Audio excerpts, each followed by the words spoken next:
What's up, everybody? Good morning.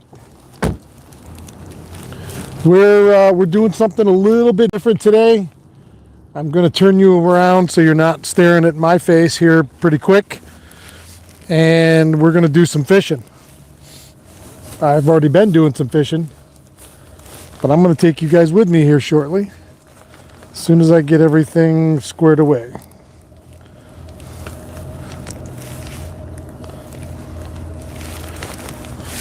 Okay, let me make sure I got everything before I walk away.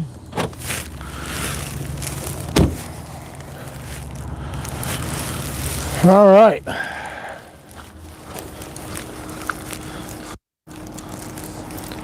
Let's see what I can do with these cords so I don't... Morning, Gary. I'm in Oswego.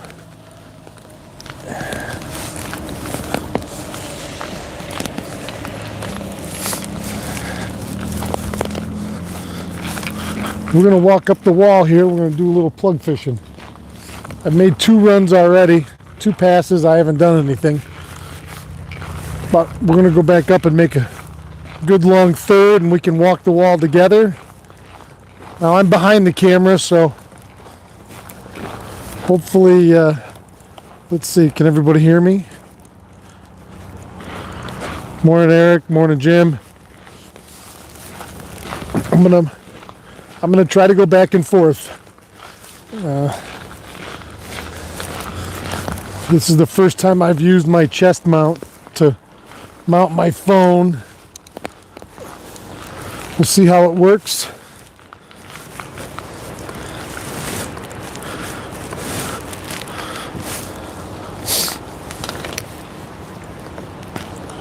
I see.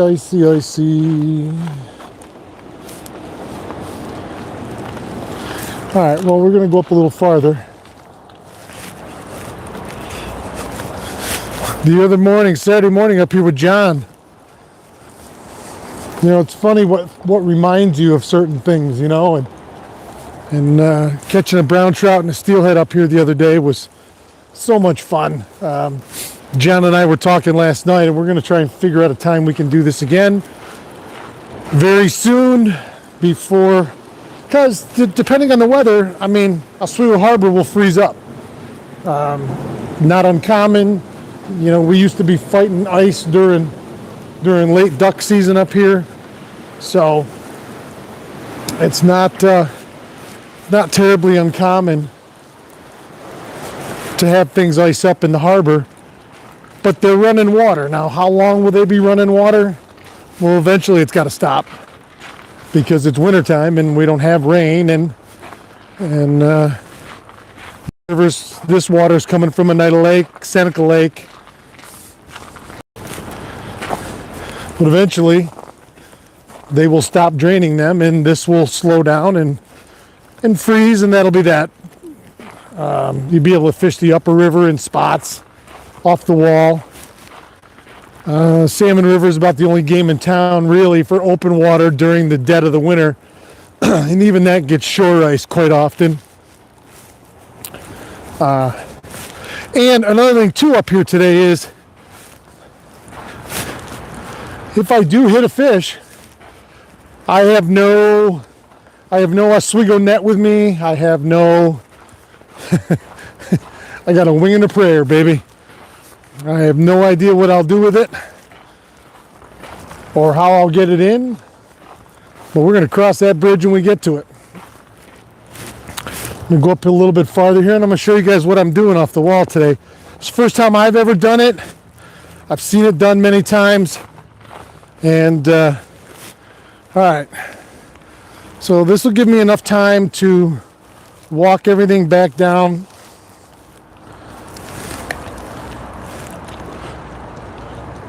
Good morning, crazy Matt Man. Morning, Steven.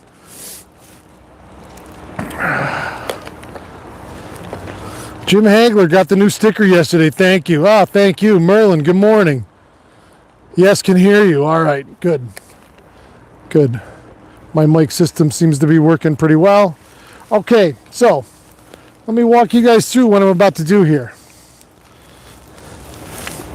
The what you're going to put on the meat end is totally up to you. We caught them on those mag lips the other day. This is a deep diving junior thunder stick. Not sure what color that is, but it looks pretty hot. So what we're gonna do is I've got one of my trolling rods with a level wind on it.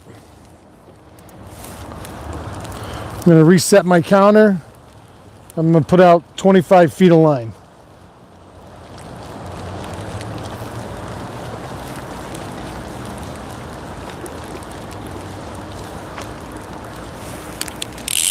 Okay, put my clicker on. This chest pack doesn't really hold this phone and thing terribly well, so I apologize, but we're doing things on the fly up here, so we got to do what we can do. Now what I'm going to do is I'm going to put a church tackle mini planer board on here, lock that in place.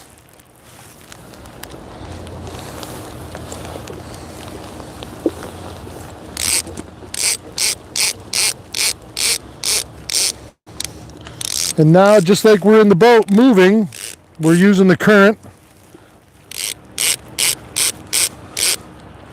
We're using the current to do our thing for us. And there it goes.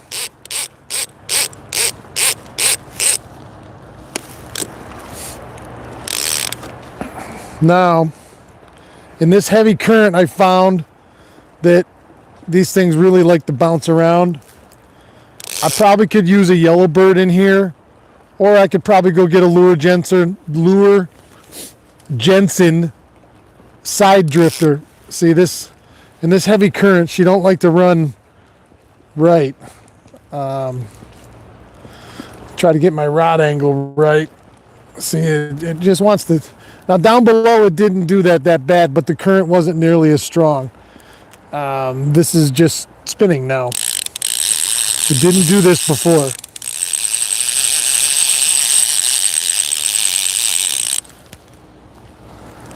I was able to get it to stop doing that earlier.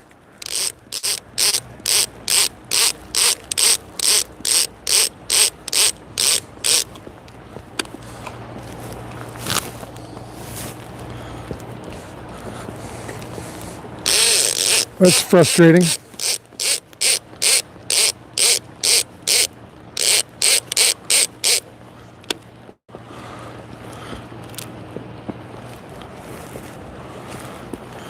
That's frustrating. I want to swear right now, guys. I really do.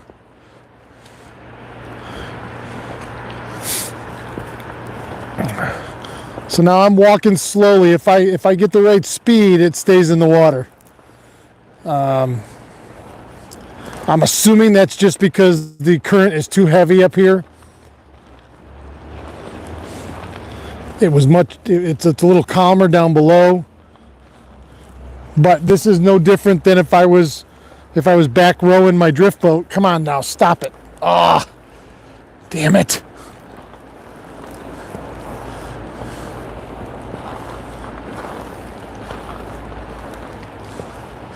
So this is about the speed I'd be going if I was back rowing my drift boat pulling plugs. So now we just got to wait for that big crushing blow, which we know there's fish here.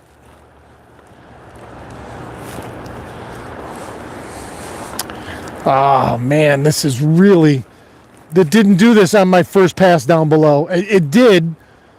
I shouldn't say that. It did do that to begin with, but then I figured it out. And I'm going a little faster than I want to be going right now. I think if I do this again, I'll switch planers. And I've got yellow birds. Those might be too heavy. Maybe I'll see if anybody's got one of those Lure Jensen hot shot side planers at one of these tackle shops, and I can get one of those. Yeah, see, it really It does not like that current.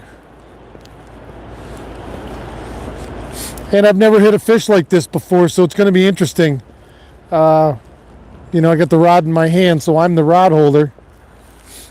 This will be interesting.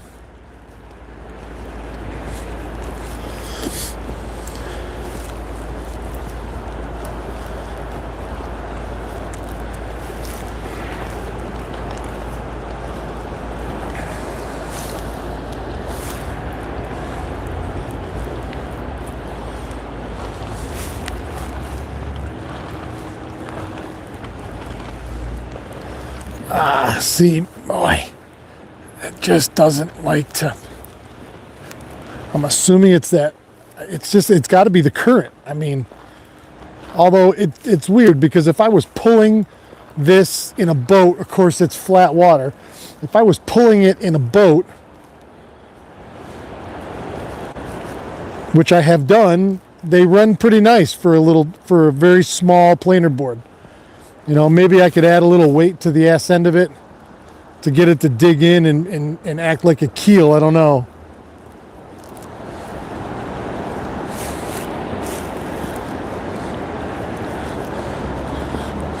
We got a nice current break here coming up on the bridge pylon.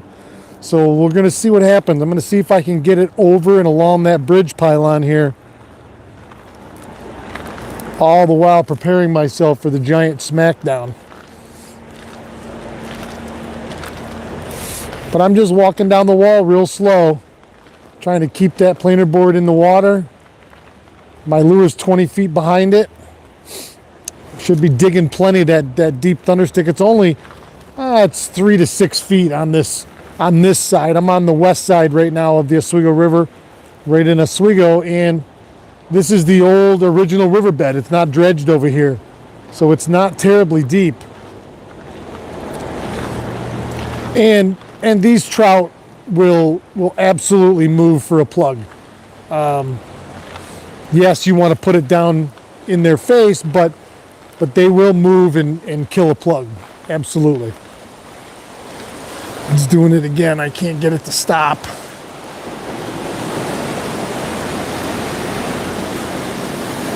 Oh, that's frustrating. That is so frustrating when things just don't work. So frustrating. I'd like to get it on the other side of that.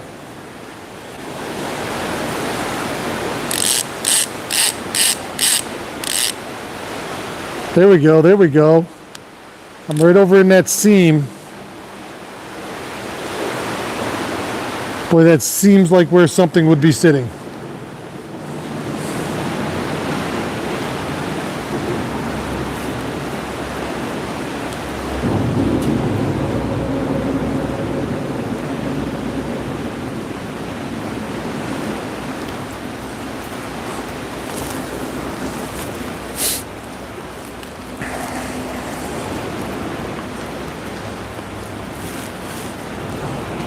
Yeah, right there. See that current seam right there where I'd like to be a little farther out. It's not going to let me.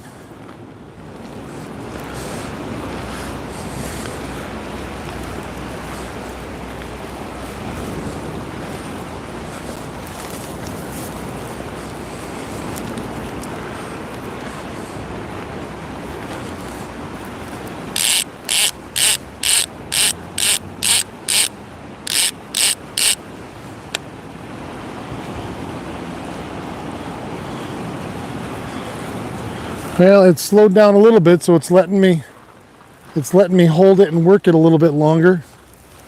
That's pretty cool.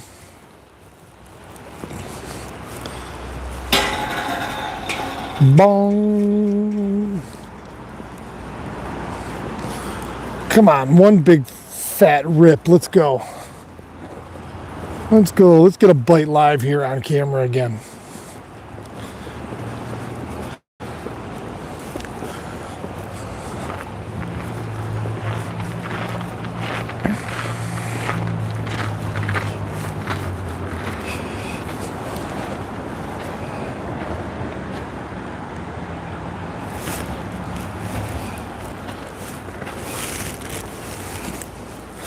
Let's see if I can get over this signpost. There we go.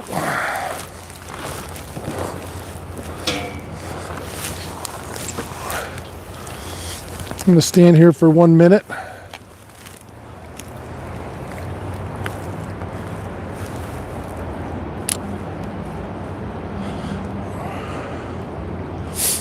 Looking very Christmassy. Yeah, they've done a nice job up here in the city of Oswego. I will tell you, this new mayor is okay with me. You could troll on the wall by just walking upriver. I'm doing the same thing except in reverse, Stephen. I'm back trolling, which is what I would be doing in the drift boat, which is what we were doing the other day when we got him. Paul Messina, my buddy. Good morning. Murphy's Law. Yeah, right. Okay, so my truck's about 50 yards away. I'm gonna walk this section here all the way down.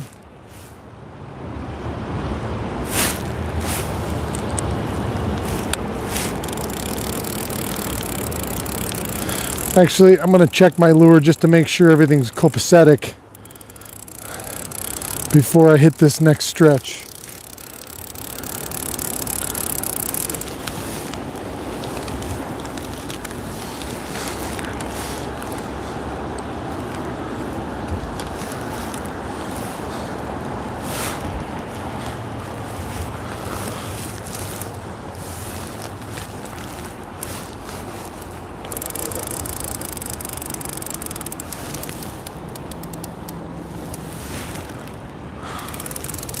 Cannot believe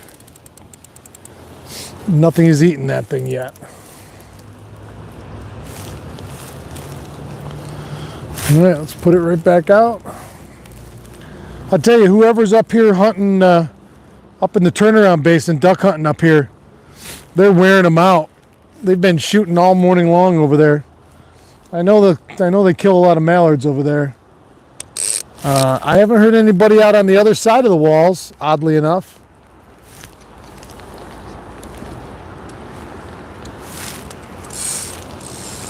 All right, let me get this thing rigged up. And let's keep on going. I saw a bunch of people yesterday. Let's not forget about the Christmas giveaway to be announced on Christmas morning. What I would like to do is have everybody pick their favorite moment from this past year, their favorite episode of the morning report, their favorite full-length video, and share it on their social media, either Facebook, Instagram, and tag me in it. So I see that you shared it, and then that way your name will be entered into the drawing, which will be drawn Christmas morning, sometime Christmas morning. I don't have an exact time frame yet when it will be drawn, but it'll be drawn Christmas morning. And I am giving away at least two of the I-1 blade bait kits that we've been selling. I have two of them earmarked for Christmas presents for a couple lucky viewers. I have some other stuff I may be giving away and sweetening up the packages with.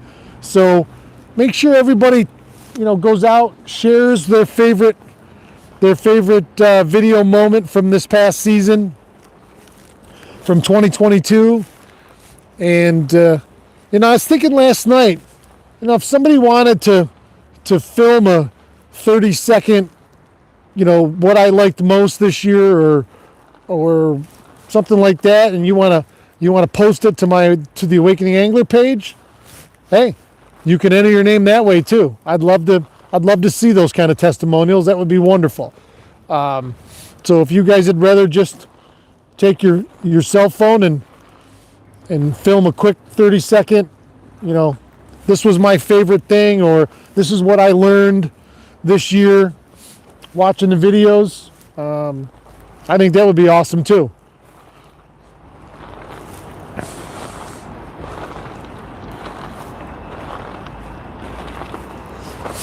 I have one customer that bought a blade kit. If anybody knows Greg Offhouse, I think it's Offhaus. I'm trying to get a hold of him. There's no shipping address, and there's no shipping address. So I'm trying to get a hold of him. If anybody knows him, please have him contact me. The number given is not in service, so I'm going to give that another day or two. And if that doesn't come through, instead of putting it back out for sale, I think what I will do is include it in the giveaway. But hopefully he hears this, sees this, and reaches out to me so I can get him his baits. Oh, we're closing in on my truck. Boy, I really thought this was going to be the ticket. Let's see how much farther out there I can get it.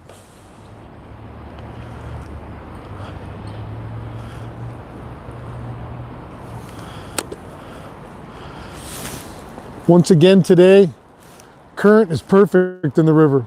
I mean, it's just, this is the perfect flow. You know, it really is.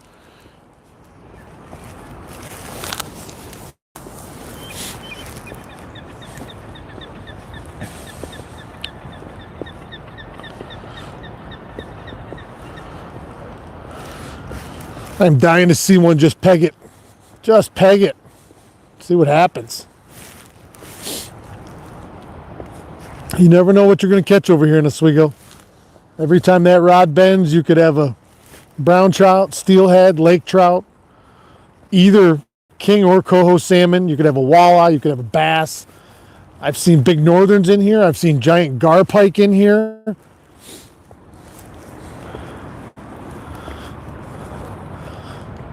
You never know. It's like a buffet table in here, you know. I mean, the way these harbors and these ports set up all along the Great Lakes, this is protected by break walls. You can see, I don't know how well the camera does, but you can see out there in the distance, you can see the lighthouse out at the mouth of the harbor, the end of the west wall. You know, it's a sportsman's paradise right here. You know, you've got excellent duck hunting all fall long out here for sea ducks and divers and some puddle ducks on shore. Of course, the fishing here is outstanding year round. Really, in the spring, when you're trolling for browns, it's hard not to come to Oswego. You know, I've worked on many charter boats here. I had my boat here for a couple tournaments. I started here with Captain Tony Buffa in 1994 as his night mate when he was doing the, it's funny, you want to talk about a guy that's so hardcore. Now this is going back almost 30 years, but even still, you know, he was still in his mid 50s working, teaching, God, probably at OCC in those days. And he had two mates, but there was only one captain, him. And he was running doubles. He'd run walleye trips at night and brown trout trips during the day. And he would switch out mates, but he would still be the captain. That's hardcore. That is hardcore, baby. Well, we are getting down here into the sweet spot. Gonna go about another 50 yards. And then I'm gonna make a mile home, pick up my son, and go to work. We're at a critical phase in this bathroom remodel. We're getting ready to put the cement board up for the tile shower and gonna lay some flooring today. I'm waiting on putting shiplap on the walls in there. It's a beautiful little camp in Sylvan Beach. It's gonna look fantastic. Not as fantastic as me with a rod bent over right now. Take a quick second. I'll check comments again. See how everybody's doing.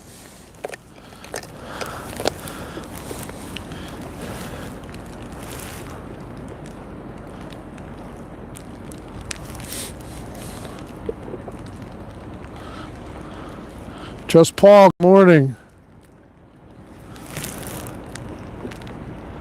Nikolai, good morning. Can you move the weight on that planer? Some you can slide it forward or back. I don't think so. I'll look when I bring it in.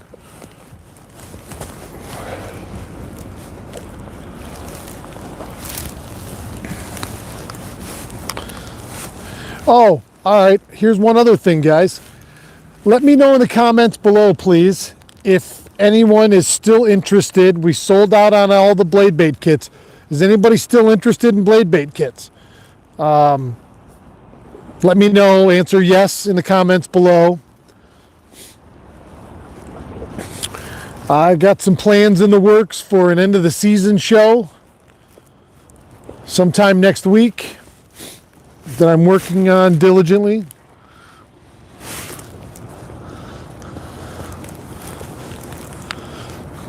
Everybody does their year in review, so it's been a hell of a year, so we should review it, that's for sure.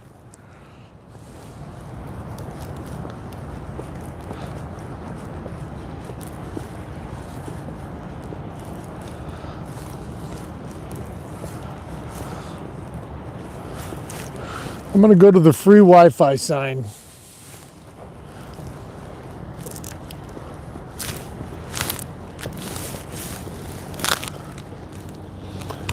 I mean, I know it's Tuesday morning and all, but I'm sure that the guys that are fishing the wall are up above.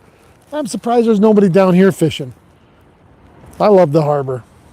I consider this the harbor right here, but I love the harbor. I always have.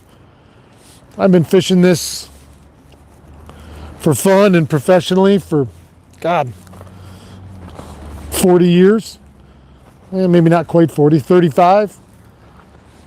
First time I ever went salmon fishing when I was in, I think I was a sophomore in high school. So that would have been like 1985 or 86. Was up here at the dam. Come on, fish.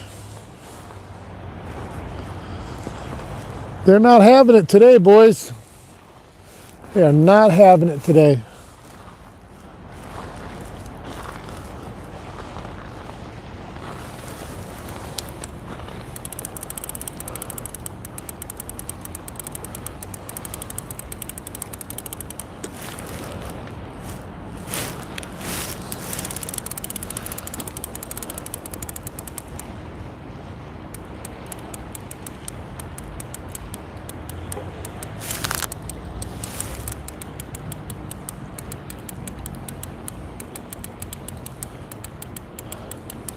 They're not having it.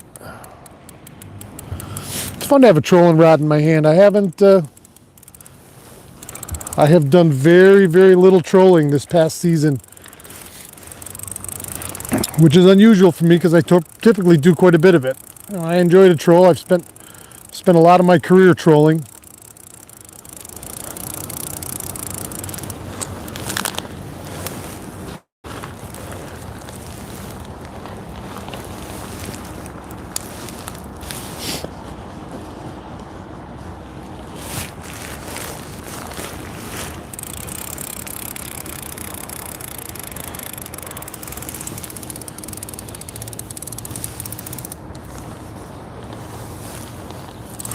Well, I'm gonna definitely do that again because, and I'm gonna bring some different plugs as well.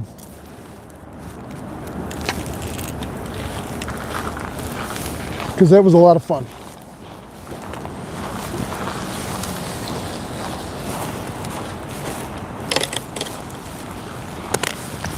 All right, get this thing off of me here.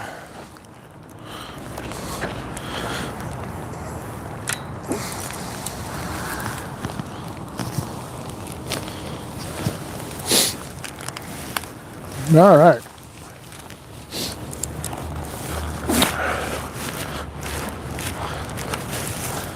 All right. Let's finish this out.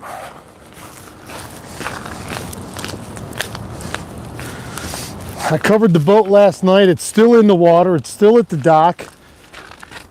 I'm going to let it soak here until next week because Mr. Weatherman says it's supposed to warm right back up into the 40s next week.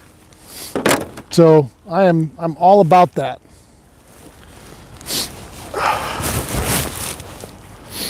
So the goal of being back and being out on Oneida Lake by the 1st or on the 1st of January is still in play. We got some cold weather here today.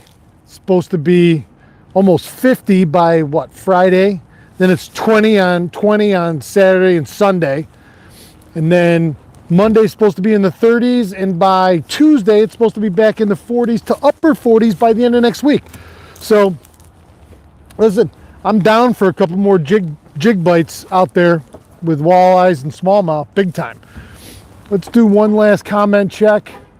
George Parson, good morning from PA. Tim Graver, good morning. I think you're hardcore as well. Troy Smith, good morning, buddy. Troy, didn't I see you tying egg sacs? You here on this river, or are you over on the Salmon River?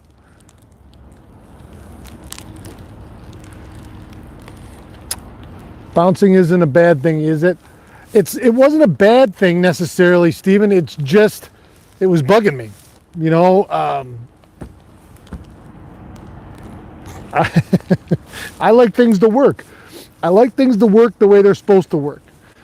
Now that might not be supposed to work that way. Okay, great. I really thought that was going to be the trick. I got to tell you, I've been thinking about that since Saturday afternoon, coming back up here and dropping shit all over the place. About getting back up here and coming over to this side where we hit those fish, because we hit 3 fish in here on plugs and only one of them stuck. After I turned the cameras off, I nicely asked John if he'd let me have a turn rowing, and we came back up and rowed down through, and we hit another one right down in here, and it didn't stick. Roger, and come off, you know. My video made your day. Well, right on. Nikolai, I appreciate it. Did you show your rig setup earlier and I missed it? If you haven't, could you? I can, Mark.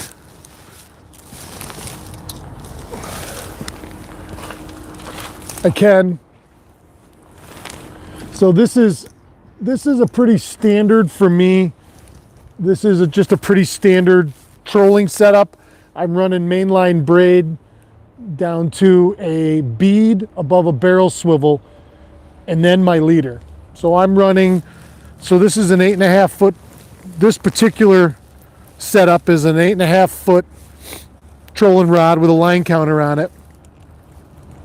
And I'm running about a 7 foot leader down to, I'll show you guys, John and I talked about this last Saturday, John Lutz and I. I'm going to tell you the biggest secret I'll show you on this setup. And it's something I saw a video on a couple seasons ago, and I bought them. So see that right there?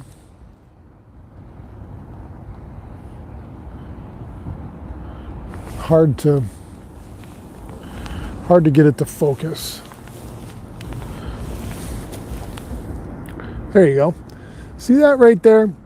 That is a VMC crankbait snap. A lot of companies make, this is basically a cross lock, okay? It's a cross lock snap, but down in the belly right there, you see how wide that is? It's got a big fat beer belly on it, all right? But what happens is down in that, now a lot of your regular cross lock snaps come straight down like this to a U shape, but they're really narrow. The design idea behind this is that it's got more room Let's see if I can get it. It's got more room right in here because it's open and it's rounded. It doesn't inhibit the action of whatever you have on it. It allows it to really swing freely and have even more action than it would normally. And so when I'm all of my plug fishing, when I'm on my drift boat in the Salmon River or here or wherever, all of my trolling rods nowadays, anytime I have any kind of a, for lack of a better term, well, stick bait, crankbait,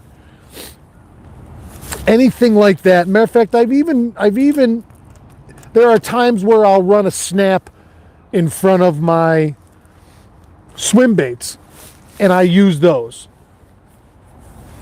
On the blades, I haven't, because this is going to sound weird. I've tried them, but I went back to my normal, to the Roscoe crosslock that comes with them, because it keeps that blade in line, if that makes sense, as opposed to getting it like this, which I don't, and I've tried it, and I'm not crazy about the vibration signature when it's like that. I do run it with my jigging wraps too, and really get them to snap and to float and glide back down freely. So that'll be my one tip for the day, is those VMC crankbait snaps. And you'll see them, they come in 3 or 4 different sizes. You'll see it's a noticeably big fat belly on it. And that's the key. That's my key, and I run that now across the board as anytime I'm running any bait that has action. So I don't want to inhibit the action whatsoever. So I hope that answered your question, Mark. Can you troll with blade baits? You know, Steven, someone else, guy asked me that from out in Lake Erie. I don't know. I asked Mike at I1, and I believe he told me that he's never tried it. I don't necessarily know why you couldn't. I've casted and retrieved them before and caught fish that way, fishing them just like you would a lipless crank. So it stands to reason that you could. You can do anything. The beauty of fishing is that really, truly, it is 100% theoretical. So in theory, anything and everything can work at any time. There is never, I just don't believe in my heart of hearts that there is ever a time where there is only one way of catching that fish, whatever it may be. I don't believe that. That doesn't mean that I'm right.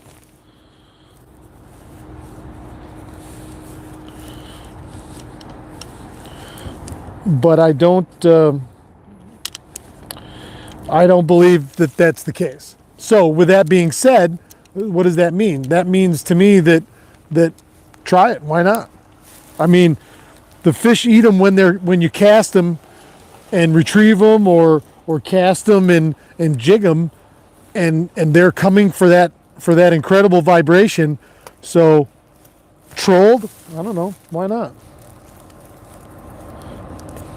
Good question. One I've had before. And my boat just wasn't set up this year to troll.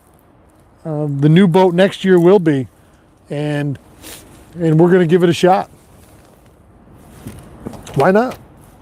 What if you unlock the magic code that catches fish every single time? And I don't know. I'm not going to tell you no. That's for sure. Is the flow of the river there normal, or is it a higher than normal flow? Looks fast.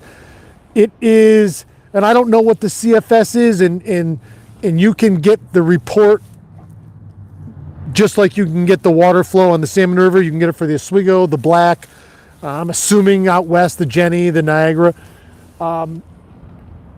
This is really perfect. I think John told me the other day it was somewhere around 8,000 cubic feet per second, and that's cubic feet of water. So it's a 12 by 12 by 12 box of water at a time. That's how they measure water flow. And again, as I said to everybody Saturday morning in the video, where I stand right now, the water that's going by me here, at least some of it went by my house down on the Oneida River. So I'm a mile from Oneida Lake. Oneida Lake drains through the Oneida River. The Oneida River comes down into Phoenix, where it hits three rivers. The Seneca River comes from the west and joins the Oneida at Three Rivers in Phoenix, and then it goes north collectively, and now that becomes the Oswego River, which goes up through Fulton, Phoenix, Fulton, and Oswego, and then it dumps into Lake Ontario.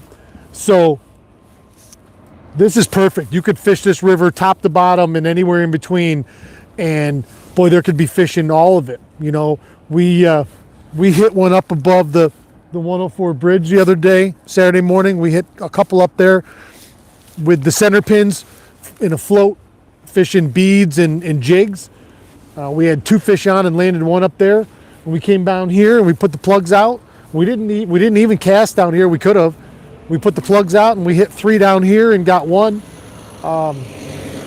So I mean, they could be anywhere right here. And again, Oswego is such a great fishery because the lake's right there. It's right there. And even this right here, like there are times where you'll see the birds and the diving, you know, the fish eating diving ducks and stuff in here because there's bait in here. And you get these schools of bait that come in here and those birds will go nuts on them. If they're here, if the bait's here and the birds are here, the fish are here. And even right now that they're not, I mean, if I had more time or certainly if we were in the boat, I saw a friend of mine, Captain Andy Bliss, up top going up this morning. You know, he's catching fish every day. Now he has that mostly alone to himself up there in his jet boat, but still, I mean, if they're up there, they're down here and vice versa. You know, so I think I'm going to be back here the next couple days, is certainly if it's cold out, and give it a try. I don't know what I would have done this morning had I caught a fish because I don't have a Oswego walnut, but maybe I'll rig something up. I don't know. So, all right. Thanks, everybody. I'm going to work. Have a great day. Make the rest of your week great. Go into the holiday weekend on a high note. Let me know if anybody went and tried being positive, really tried being positive in situations they would have normally not been positive. You know, be mindful and really say to yourself, I'm not going to let something trigger me. I'm not going to let this person get under my skin. I'm going to take the high road, but I'm going to be positive. You know, and I'm going to go forth in my life, in my day, in my relationships, in how I look at fishing positively. I came up here this morning all jacked up on Mountain Dew, Chip, ready to scissor kick a couple trout right in the head. It didn't happen. Fishing's fishing. But that there's nothing negative about it. I can tell you that for a fact. I had a great morning. It really is beautiful. I started on the east side, but the wind was in my face and I didn't want to do that anymore. So I came over here. And listen, we'll be back, and then we're going to catch some fish in here too.